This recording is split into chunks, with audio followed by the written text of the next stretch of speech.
गुरुर्ब्रह्मा गुरुर्विष्णु गुरुर्देवो महेश्वर गुरुः साक्षात् परब्रह्म तस्मै श्री गुरुवे नमः। अखण्डमण्डलाकारं व्याप्तं येन चराचरं तत्पदं दर्शितं येन तस्मै श्री गुरुवे नमः। अज्ञानतिमिरान्धस्य ज्ञानाञ्जनशलाकया चक्षुरुन्मीलितं यस्य तस्मै श्रीगुरुवे नमः। सच्चिदानन्दरूपाय विश्वोत्पत्त्यादिहेतवे तापत्रयविनाशाय श्रीकृष्णाय वयं नमः। कृष्णं नारायणं वन्दे कृष्णं वन्दे ब्रजप्रियं कृष्णं द्वैपायनं वन्दे कृष्णं वन्दे पृथासुतम्। यं प्रव्रजन्तमनुपेतमपेतकृत्यं द्वैपायनो विरहकातरया जुहाव। पुत्रेतु तन्मयतया तर्वो विनीदु अस्तं सर्वभूतहृदयं मुनिमानतोऽस्मि। प्रेम से बोलिए गुरुदेव भगवान की जय, सच्चिदानंद भगवान की जय। कल हमने आप लोगों को दक्ष यज्ञ में माता सती के द्वारा अपने शरीर का अर्पण करके जल जाने की कथा सुनाई थी। तत्पश्चात वीरभद्र जी ने यज्ञ का विध्वंस कर दिया था। यज्ञ की पूर्ति के लिए आप लोगों से मैंने चर्चा किया कि ब्रह्मा जी, भगवान विष्णु जी इत्यादि सब देवता भगवान शंकर के पास गए।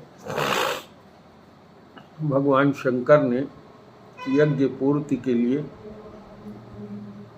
आशीर्वाद दे दिया।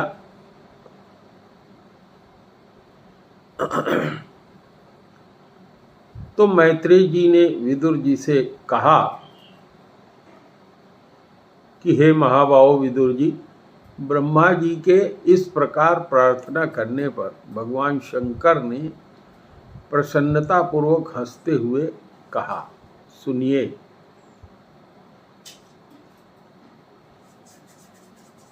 महादेव जी ने कहा, नागम प्रजेशबालानां वर्णये नानुचिन्तये देवमायाभिभूतानां दंडस्तत्र धृतो मया प्रजापतिर्दग्धशीर्ष्णो भवत्वजमुखं शिरः मित्रस्य चक्षुषेषेतः भागं स्वं बर्हिषो भगः पूषा तु यजमानस्य दद्भिर्दक्षत्तुभिष्टभुक् देवां प्रकृति सर्वांगा एम उच्छेषणं ददुः बहोभ्याम् अश्विनो पूष्णो हस्ताभ्यां कृतवाहवः भवन्त्वध्व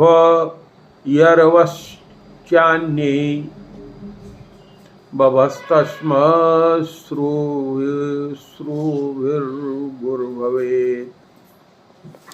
महादेव जी ने कहा कि हे प्रजापते, भगवान की माया से मोहित हुए दक्ष ने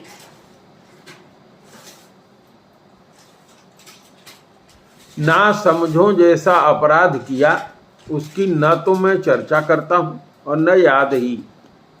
मैंने तो केवल सावधान करने के लिए ही उन्हें थोड़ा सा दंड दे दिया। प्रजापति दक्ष का सिर जल गया है, इसलिए उनके बकरे का सिर लगा दिया जाए। भगदेव मित्र देवता के नेत्रों से अपना यज्ञ भाग देखें। पूसा पिसा हुआ अन्न खाने वाले हैं, वे यजमान के दांतों से भक्षण करें तथा अन्य सब देवताओं के अंग प्रत्यंग भी स्वस्थ हो जाएं, क्योंकि उन्होंने यज्ञ से बचे हुए पदार्थों को मेरा भाग निश्चित कर दिया है। अधर्यु आदि यज्ञिकों में जिनकी भुजाएं टूट गई हैं, वे अश्वनी कुमार की भुजाओं से जिनके हाथ नष्ट हो गए हैं, वे पूषा के हाथों से काम करें तथा भृगु जी के बकरे सी दाढ़ी मूछ हो जाए। मैत्रेय जी ने फिर बताया विदुर जी को कि हे विदुर जी, भगवान शंकर की ये वचन सुनकर सब लोग प्रसन्न चित्त से धन्य धन्य कहने लगे। फिर सभी देवताओं और ऋषियों ने महादेव जी को दक्ष की यज्ञशाला में पधारने के लिए प्रार्थना किया और तब वे तथा ब्रह्मा जी को साथ लेकर वहां गए। वहां जैसा जैसा भगवान शंकर ने कहा था उसी प्रकार सब कार्य करके उन्होंने दक्ष की धड़ से यज्ञ पशु का सिर जोड़ दिया और सिर जुड़ जाने से रुद्रदेव की दृष्टि पड़ते ही तत्काल सोकर जागने के समान दक्ष जी उठ गए और अपने सामने ही उन्होंने भगवान शिव को देखा। दक्ष का शंकर द्रोह की कालिमा से कलुषित हृदय उनका दर्शन करने से स्वच्छ हो गया। दक्ष जी ने महादेव जी की स्तुति करना चाहा,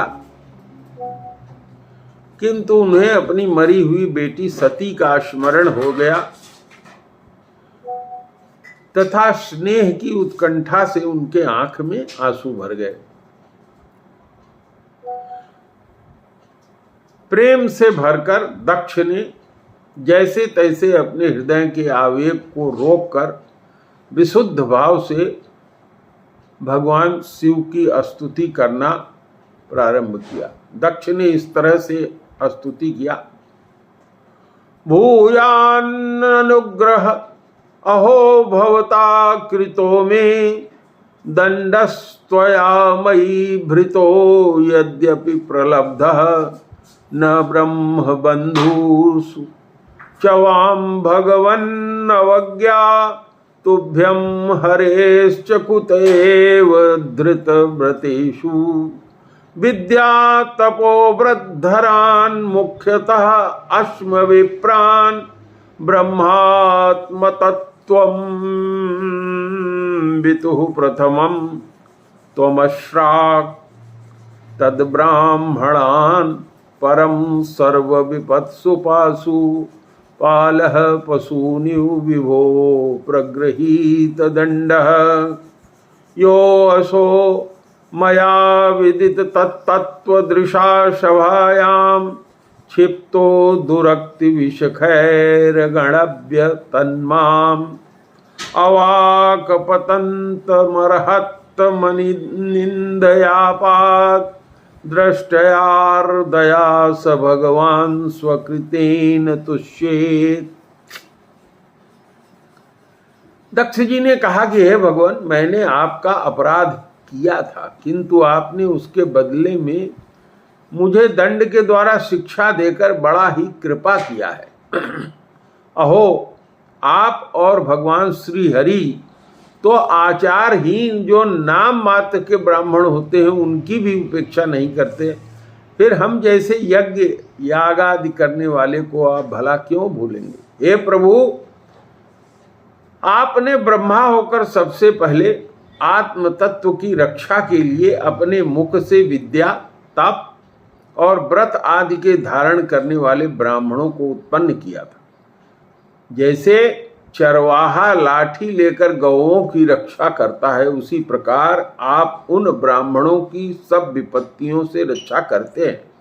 मैं आपके तत्व को नहीं जानता था, इसी से मैंने भरी सभा में आपको अपने वाग वाणों से दुख दिया था, किंतु आपने मेरे उस अपराध का कोई विचार नहीं किया।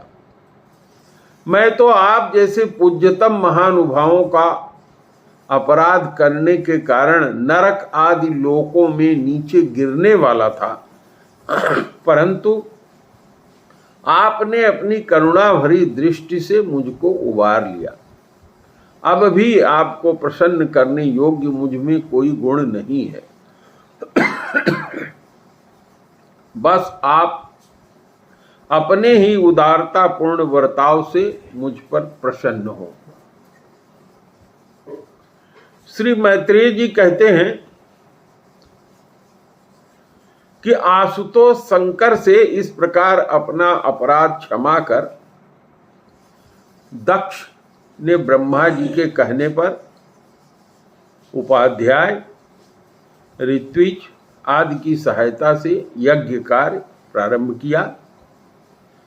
तब जो ब्राह्मण थे उन्होंने यज्ञ संपन्न करने के उद्देश्य से रुद्रगण संबंधी जो भूत पिशाच के संसर्ग से जनित दोष था उसके शांति के लिए 3 पात्रों में विष्णु भगवान के लिए तैयार किया पुरोडस नाम का चरु का हवन किया। और हे विदुर, उस हवि को हाथ में लेकर खड़े हुए अधर्यु साथ साथ यजमान दक्ष ने जो ही विशुद्ध चित्त से श्री हरि का ध्यान किया, त्यों ही सहसा भगवान श्री हरि वहां प्रकट हो गए।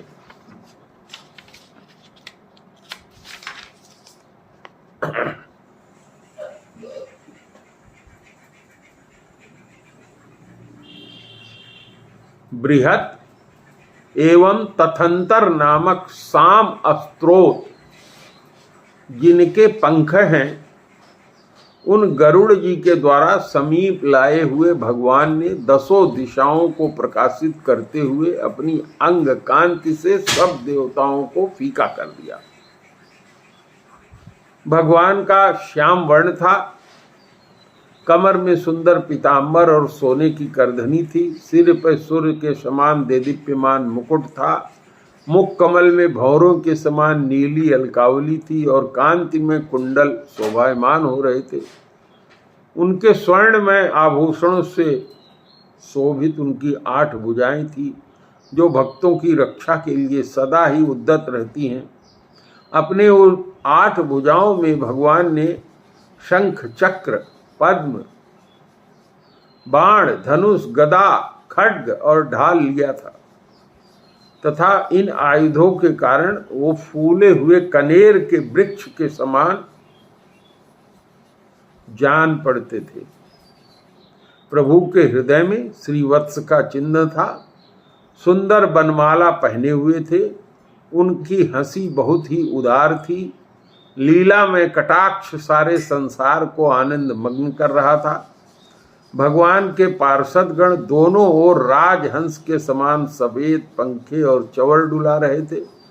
भगवान के मस्तक पर चंद्रमा के समान शुभ छत्र शोभा दे रहा था। भगवान को आया हुआ देखकर जो वहां उपस्थित इंद्र थे, ब्रह्मा जी थे, महादेव जी थे, सभी जो देवेश्वर थे, गंधर्व थे, ऋषि थे, सब लोग खड़ा होकर के सब लोगों ने प्रणाम किया।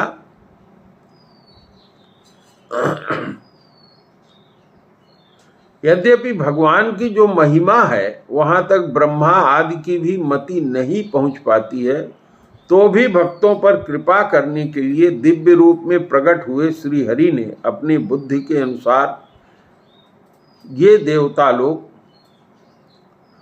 श्री हरि की स्तुति करने लगे। सबसे पहले प्रजापति दक्ष ने एक उत्तम पात्र में पूजा की सामग्री ले नंद सुनंद पार्षदों से घिरे हुए भगवान यज्ञेश्वर के पास गए और अति आनंदित होकर विनीत भाव से हाथ जोड़कर प्रार्थना करते हुए दक्ष ने इस प्रकार स्तुति किया।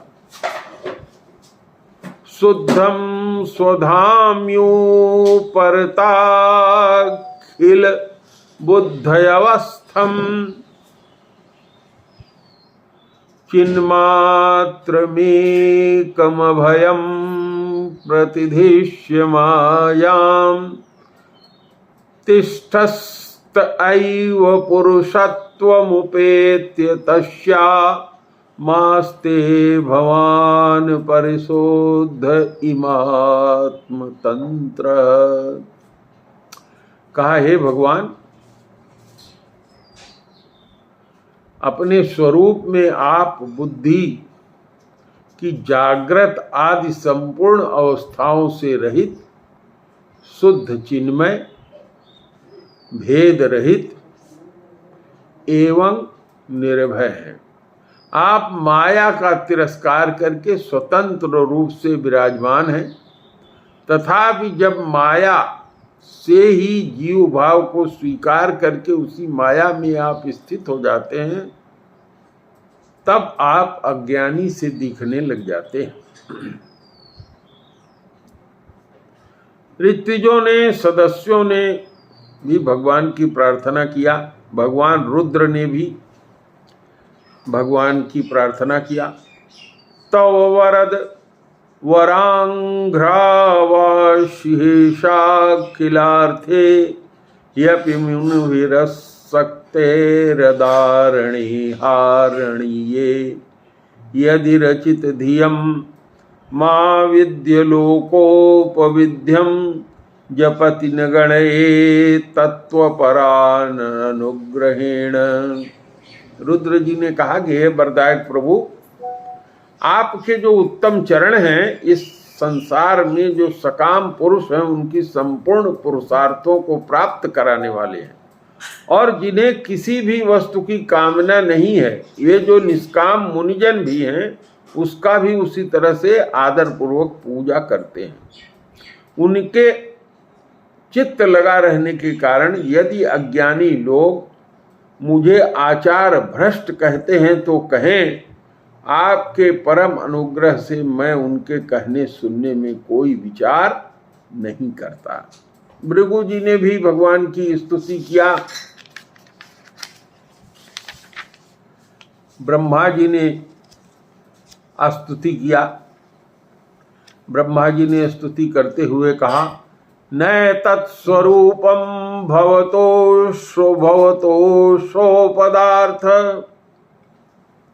भेदग्रही पुरुषो यावदीक्षेत ज्ञानस्य चार्थस्य गुणस्य चाश्रयो माया मयाद व्यक्तिरिक्तो यतस्त्वम्। ब्रह्मा जी ने कहा कि हे प्रभु, पृथक पृथक पदार्थों को जानने वाली इंद्रियों द्वारा पुरुष जो कुछ भी देखता है वो आपका स्वरूप नहीं है, क्योंकि आप ज्ञान, शब्द आदि विषय, श्रोत्र आदि इंद्रियों के अधिष्ठान हैं।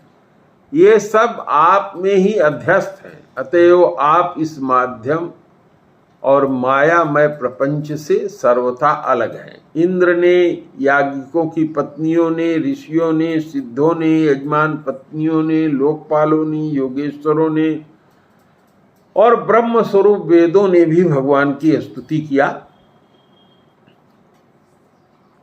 ब्रह्म स्वरूप वेदों ने कहा, नमस्ते श्रित सत्वाय धर्मादीनां च सूतये निर्गुणाय च यत्काष्ठां नाहं वेदा परेऽपि च। आप ही धर्मादि उत्पत्ति के लिए शुद्ध सत्व को स्वीकार करते हैं, साथ ही आप निर्गुण भी हैं। अतएव आपका तत्व न तो मैं जानता हूँ, न ब्रह्मा आदि कोई ही जानते हैं। हे अचिंत्य प्रभु, आपको नमस्कार है। देवताओं ने, गंधर्वों ने, विद्याधरों ने, ब्राह्मणों ने भगवान की उपासना किया। इसके बाद मैत्रेय जी कहते हैं कि हे विदुर, जब इस प्रकार सब लोग यज्ञ रक्षक भगवान ऋषिकेश की स्तुति करने लगे तो परम चतुर्दक्ष ने रुद्र पार्षद वीरभद्र के ध्वंस किए हुए यज्ञ को फिर से आरंभ कर दिया। सर्वांतर्यामी जो श्रीहरि हैं, ये तो सभी के भागों के भोक्ता हैं, तथापि त्रिकपाल पुरोडस रूप अपने भाग से और भी प्रसन्न होकर उन्होंने दक्ष को संबोधित होकर के कहा। भगवान ने कहा, जगत का कारण, जगत का परम कारण मैं ही ब्रह्मा और महादेव हूं। मैं सबका आत्मा, ईश्वर और साक्षी हूं तथा स्वयं प्रकाश और उपाधि से शून्य हूं। अहम ब्रह्मा च सर्वश्च जगतः कारणं परम आत्मीश्वरः उपद्रष्टा स्वयं दृग्विशेषण आत्ममायां समाविश्य सोहम गुणमयीं दुज सृजन रक्षन् हरन् विश्वं दध्रे संज्ञा कृचो क्रियोचिताम्। कहा, हे विप्रवर, अपनी त्रिगुणात्मिका माया को स्वीकार करके मैं ही जगत की रचना, पालन और संहार करता हूं, और मैंने ही उन कर्मों के अनुरूप ब्रह्मा, विष्णु और ये शंकर नाम धारण किया है। तस्मिन् ब्रह्मण्य द्वितीये केवले परमात्मनि ब्रह्म रुद्रो च भूतानि वेदनाज्ञोनुपश्यति। ऐसा जो भेद रहित विशुद्ध पर ब्रह्म स्वरूप में हूं, उसी में अज्ञानी पुरुष ब्रह्मा, रुद्र तथा अन्य समस्त जीवों को विभिन्न रूप से देखता है। यथा पुमान्य स्वांगेषु स्थिरः पांड्यादिषु क्वचित् पारक्य बुद्धिं कुरुते एवं भूतेषु मत्परः। जिस प्रकार मनुष्य अपने सिर, हाथ आदि अंगों में ये मुझसे भिन्न है ऐसी बुद्धि कभी नहीं करता, उसी प्रकार मेरा भक्त प्राणी मात्र को मुझसे भिन्न नहीं देखता।